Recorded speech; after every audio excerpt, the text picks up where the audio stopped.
Hello বন্ধুরা, তোমরা সবাই কেমন আছো? এই ভিডিওটা ছিল 19শে আগস্ট। জানি ছাড়তে অনেকটাই লেট হয়ে গিয়েছে, তো সেদিনে দেবশ্রীতে চলে গিয়েছিলাম।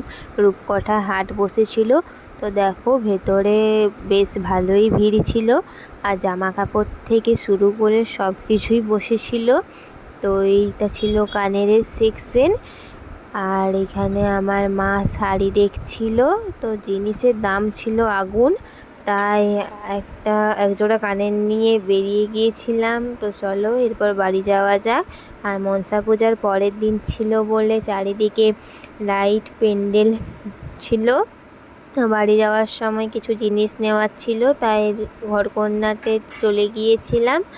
তো দেখো আমরা কি জিনিস নিয়েছি। আর আমাদের মোট বিল হয়েছিল 460 টাকার মতন। তো আমার ভিডিও ভালো লাগলে প্লিজ লাইক কমেন্ট শেয়ার করে দিও।